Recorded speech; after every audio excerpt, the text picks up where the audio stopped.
Halo semuanya, Assalamualaikum warahmatullahi wabarakatuh. Shalom, Om Swastiastu, Namo Buddhaya, Salam Kebajikan. Perkenalkan, kami dari kelompok 5 ingin menyampaikan inti dari G20 atau OECD Corporate Governance Forum yang disampaikan langsung oleh Menteri Keuangan Indonesia, yaitu Sri Mulyani Indrawati, yang dilaksanakan pada Kamis 14 Juli 2022 di Nusa Dua Bali. Perkenalkan, nama saya Esto Ade Hatami. Saya akan menjelaskan inti forum dari menit awal sampai dengan menit 34. Untuk program pembukaan upacara forum dibawakan oleh Ketua Dewan Komisaris Otoritas Jasa Keuangan Indonesia, yaitu Bapak Wimbo Santoso. Beliau membahas tentang pelaksanaan perjanjian korporasi membutuhkan harmoni antara board pemegang saham, panitia, dan stakeholders lainnya yang mengarah pada pelaksanaan tata kelola perusahaan yang berkontribusi pada peningkatan perilaku pengambilan risiko khususnya di sektor keuangan.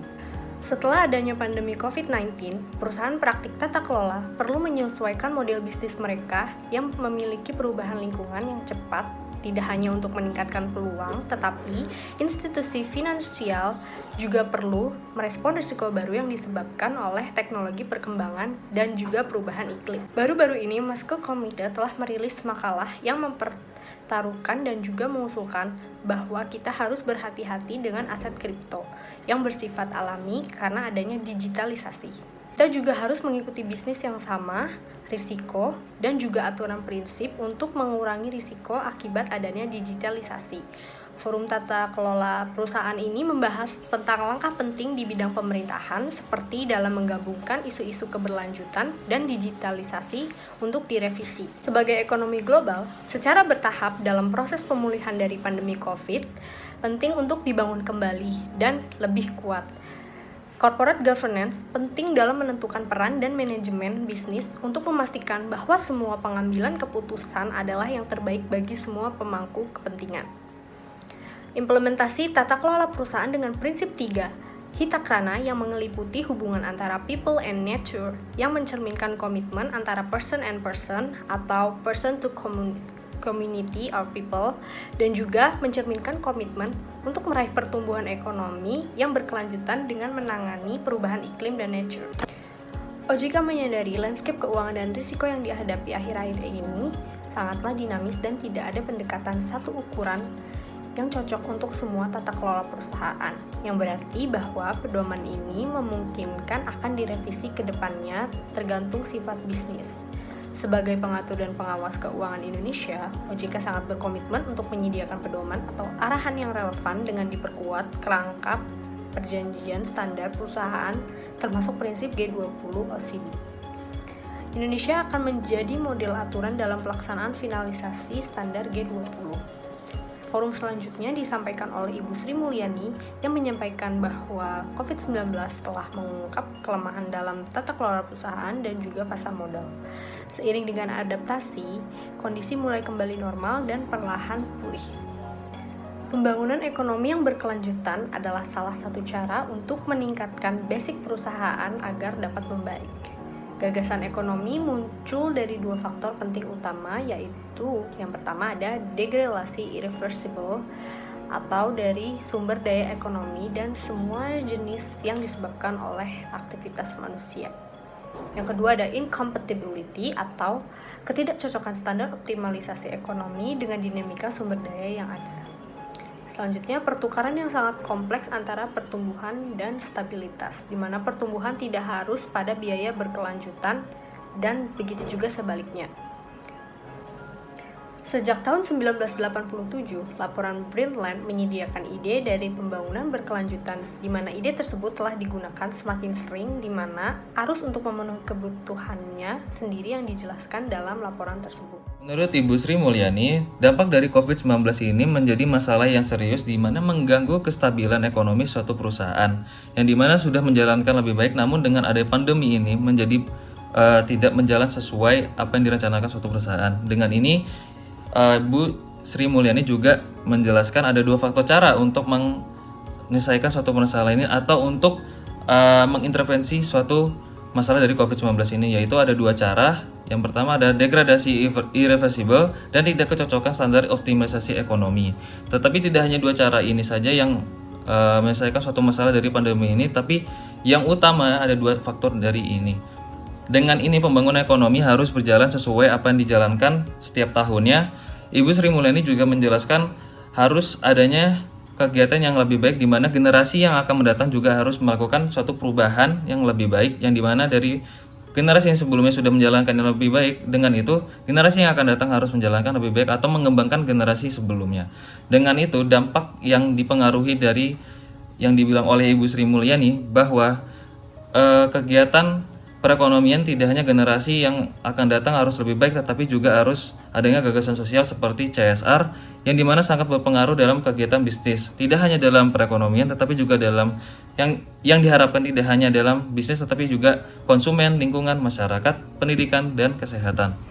Dalam jangka panjangnya juga, gagasan sosial ini sangat penting dan harus ada yang bertanggung jawab, yang dimana kegiatannya harus diperhatikan oleh pihak ESG atau yang pihak bertanggung jawab, dan akan membentuk suatu portofolio berdasarkan etika suatu gagasan sosial atau gagasan ekonomi. Dengan perkembangan pasar uang ini, adanya komponen keuangan dalam asuransi dan valuta asing yang berperan dalam pergerakan ekonomi, dan diharapkan sistem dapat dioperasionalkan secara efisien sehingga resiko-risiko yang sudah terjadi tersebut dapat diselesaikan secara cepat atau diselesaikan dengan skala yang sangat besar dan tidak muncul masalah tersebut lagi. Lalu adanya pasar modal yang mempengaruhi tata kelola perusahaan. Kebijakan ESG ini harus dijalankan secara baik dan akan mendukung pergerakan para investor agar para investor ini juga tertarik dalam pergerakan perekonomian tersebut. Dengan ini para investor juga akan dibantu dengan adanya perkembangan teknologi yang dimana dibentuknya ada kebijakan yang secara komprehensif dan financial instrument, sehingga para investor dapat menghitung secara eksplisit. Lalu adanya instrumen keuangan obligasi hijau yang dapat mengurangi resiko proyek ramah iklim dan integrasi yang terverifikasi dan transparan dan kritis.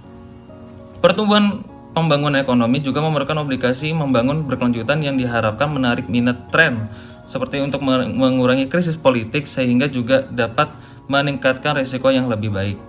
Tidak hanya untuk masalah dari pandemi atau masalah dari ekonomi, namun juga ada permasalahan dari ketegangan geopolitik, krisis energi, krisis makanan, dan juga adanya masalah yang lain-lain yang lebih besar. Namun dengan ini harusnya adanya pembentukan yang secara saling bermitra antar negara, yang dimana agar mampu menghadapi masalah-masalah yang akan datang atau masalah-masalah yang sudah datang, dan dimana juga kita dapat sudah melakukan adanya persiapan masalah hal atau masalah-masalah yang baru yang akan datang. Dengan itu suatu intervensi tersebut dapat menjaga atau menjadi perlindungan untuk suatu ada permasalahan yang akan datang. Dengan itu tata kelola akan berjalan dengan lebih baik. Sekian. Perkenalkan, nama saya Elsa Veronica Silitonga dengan NIM 15012003018. Di sini saya akan menjelaskan pada bagian menit 1 jam 10 menit sampai 1 jam 44 menit. Di sini ada menghargai tentang keramahan hangat yang diberikan oleh masyarakat Indonesia, lingkungan ekonomi sosial sekitar perusahaan yang sedang mengalami perubahan yang cepat, seperti meningkatnya minat terhadap perubahan iklim dan keberlanjutan dampak pandemi COVID-19, dan transformasi historis masyarakat karena digitalisasi. Dalam konteks ini diinstruksi pemimpin G20 atau Komite Tata Kelola Perusahaan saat sedang meninjau prinsip tata kelola perusahaan G20 OECD yang berharap tunggal standar internasional yang didukung oleh para pemimpin G20. Tujuan dari tinjauan ini adalah untuk secara dramatis meningkatkan standar internasional ini bagi pembuat kebijakan, regulator, investor aktif yang menanggapi tantangan dan resiko yang baru yang terkait. Dari komite ini diketuai oleh Mr. Masato Kanda, Wakil Menteri Keuangan Jepang, untuk urusan perusahaan di Jepang reformasi yang dimulai pada waktu yang hampir bersamaan dengan proses revisi sebelum dari prinsip-prinsip OECD Jepang, yaitu yang terdiri dari pengadilan SWOT dan tata pertumbuhan berkelanjutan perusahaan dan peningkatan nilai perusahaan dalam jangka panjang. Kinerja sektor perusahaan yang telah maju belajar dengan kode-kode ini, baru di Jepang perusahaan ini memperdalam tata kelola perusahaan melalui dialog antara perusahaan dan investor. 3 rekan pertama di wilayah ini pertama-tama yang memperkuat fungsi dewan direksi, yang kedua memastikan keragaman dalam inti sumber daya manusia perusahaan, dan yang ketiga meningkatkan pengungkapan keberlanjutan lebih lanjut, percaya bahwa sudut pandang tinjauan yang berkelanjutan dan prinsip-prinsip OECD G20 yang memiliki kesamaan dengan baru rumah kapitalisme dan kebijakan ekonomi yang dianjurkan oleh Kabinet Jepang saat ini, sehingga bentuk baru kapitalisme adalah untuk meningkatkan ekonomi kapasitas kita dan membuatnya lebih kuat dan berkelanjutan, yang menyadari bahwa ini secara luas jalan dengan banyak versi tinjauan yang sangat ini tentang prinsip-prinsip tata kelola perusahaan yang bertujuan untuk meningkatkan perusahaan jangka panjang. Perkenalkan, saya Rahmatul Ismi akan menyampaikan hasil resum video pada bagian 1 jam 45 menit hingga 2 jam 19 menit. Di sini terdapat 4 pilar OJK. Yang pertama, dari aspek pembuatan kebijakan beberapa peraturan dan kebijakan yang diambil OJK untuk mencapai tujuan perbaikan di sisi penawaran dan juga di sisi permintaan. Contohnya, OJK mengeluarkan regulasi e-book building dan juga IPO. Kemudian, pendaftaran dan pelaporan peraturan untuk sekuritas crowdfunding dan juga sekuritas green bond. OJK menyediakan relaksasi persyaratan penggolongan dana khususnya selama COVID-19. OJK juga membuat kebijakan seperti organik mudah untuk UKM dan perusahaan startup untuk memperoleh dana melalui penerbitan saham efek DIP dan juga efek syariah. OJK juga memberikan insentif sebesar 25% dari tarif yang telah ditentukan. Kemudian, pilar kedua tentang otoritas OJK mengeluarkan kebijakan dan mengembangkan sistem yang menciptakan lebih efektif, efisien, dan juga akuntabel. Contohnya, merampingkan proses IPO secara internal, OJK meningkatkan SOP internal dan juga melayani persyaratan tingkat SIA. Kemudian untuk pilar ketiga, menjaga kepercayaan investor terhadap modal pasar atau kebijakan OJK lainnya. Di antaranya yang pertama, memberikan notasi khusus untuk perusahaan di pasar sekunder. Yang kedua, mengembangkan dewan ekonomi baru di pasar sekunder. Yang ketiga, mengembangkan papan pemantauan khusus di pasar sekunder. Yang keempat, regulator mewakili upaya represif yang dilakukan melalui penerbitan peraturan dengan dana wacana dan dana perlindungan investor. Pada pilar ketiga ini, OJK juga memiliki program untuk sosial dan juga pendidikan. Untuk pilar keempat, OJK mengeluarkan peraturan untuk mengembalikan keuntungan yang diterima secara ilegal kepada investor. OJK juga memiliki peran untuk menarik banyak perusahaan ke pasar saham, yaitu untuk perusahaan listing yang sudah terdaftar, OJK memiliki peran yaitu sebagai memilih menjadi perusahaan swasta atau menjadi perusahaan publik lagi dengan mengikuti aturan regulator. Kemudian terdapat beberapa prinsip untuk mendukung pemulihan yang cepat dengan mempromosikan kejelasan sehubungan dengan kontrol proses tata kelola dengan menggunakan proses entitas untuk menginformasikan investor dan pemantauan dan juga pengelolaan risiko peluang berkelanjutan. Yang pertama yaitu prinsip dapat memberikan kejelasan tentang peran tanggung jawab dan minat pemegang saham, dewan, dan pemangku kepentingan terkait dengan manajemen dan pengungkapan risiko terkait. Yang kedua, prinsip bisa memberikan panduan tentang cara melindungi hak pemegang saham dalam kasus ketika perusahaan menetapkan target berkelanjutan. Kemudian, kemitraan juga dapat berdampak pada masa depan tata kelola perusahaan dan pasar modal secara keseluruhan. Hal ini dapat dilihat pada Italia, di mana sebagian besar bekerja sama dengan OECD pada beberapa aliran kerja dan bidang kebijakan, misalnya produktivitas, transformasi digital, dan tentu saja tata kelola perusahaan. Hal ini merupakan langkah bagi Italia untuk berdiri dan bekerjasama dengan G20. Masuk ke peran tata kelola perusahaan dalam meningkatkan keberlanjutan dan ketahanan dunia usaha, yaitu cara tata kelola perusahaan lebih baik dalam meningkatkan akses kerjasama untuk keuangan, yaitu dengan cara mengembangkan etika standar untuk akuntan dalam mempersiapkan dan memastikan informasi keuangan. Kemudian, bekerja memulihkan kepercayaan investor, dan implikasi utamanya yaitu dari perubahan iklim untuk modal adalah tanggung jawab perusahaan dan sebagainya, yang jelas antara apa yang dilakukan dan juga dengan OECD. Reza Habibah akan memaparkan pembahasan pada video di menit 2 jam 20 menit sampai dengan 2 jam 54 menit. Akuntan profesional yang ditargetkan oleh standar ISBA terikat oleh kode etik ISBA yang menetapkan harapan bagi mereka untuk mempromosikan budaya etis dan menanyakan pikiran untuk menantang orang lain dalam perusahaan. Dengan pendekatan etika standar, etika memainkan peran penting dalam membangun nilai-nilai perusahaan untuk kepentingan publik dan kepercayaan publik. Kode etik ISBA dapat berperan. Ia bekerja untuk meminta akuntan profesional atau membimbing perilaku profesional mereka. Prinsip-prinsip OECD dan standar mengejar tujuan yang sama secara paralel dan dapat saling melengkapi. Revisi prinsip-prinsip tersebut harus mempertimbangkan keberlanjutan dan perubahan model perusahaan serta budaya dan pemikiran yang berbeda. Pelaporan perusahaan adalah kunci untuk mendorong perubahan ini dan terdapat dasar yang kuat bahwa prinsip dan standar ISBA yang ditetapkan untuk informasi keuangan harus direplikasi untuk informasi keberlanjutan, namun harus kuat, transparan, dan mendukung keputusan alokasi modal.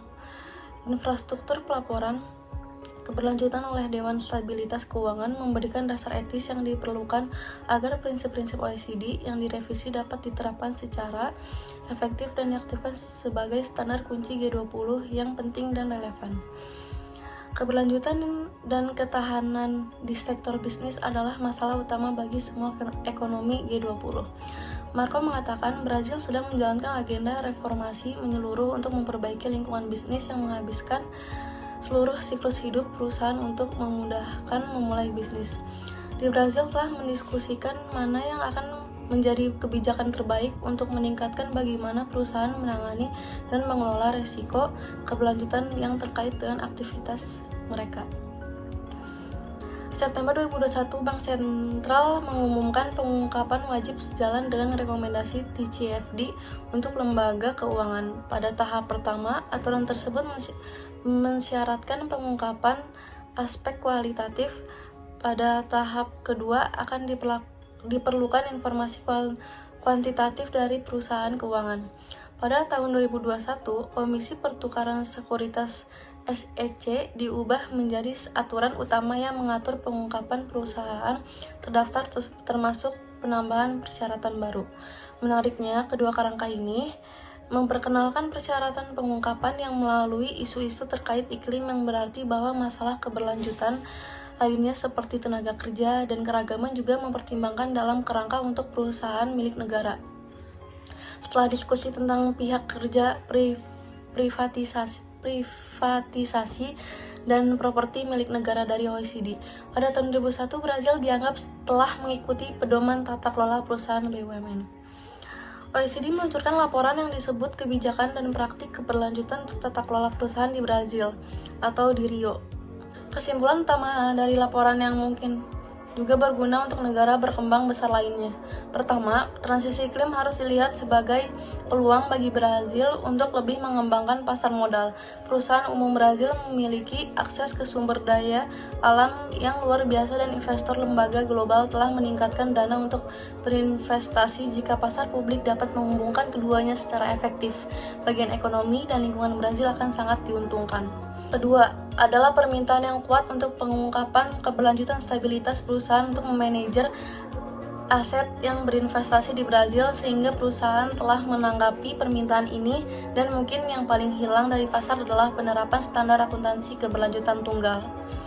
Tata kelola perusahaan memang penting dalam membantu perusahaan untuk bertransisi menjadi net zero dan banyak perusahaan sebenarnya telah mengumumkan target net zero pada tahun 2050.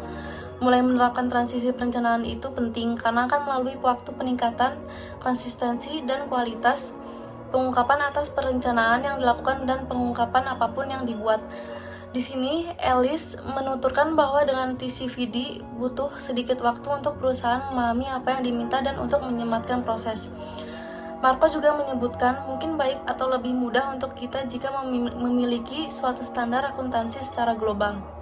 Yurisdiksi memiliki hak prerogatif peraturan atau mengadopsi tahanan nasional kerangka pengungkapan atau standar yang mempertimbangkan singularitas dari konteks lokal dan lain-lain. Konsistensi global sangat mendasar lebih dasar nilai-nilai dan dalam hal etika yang mana adalah standar etika perspektif.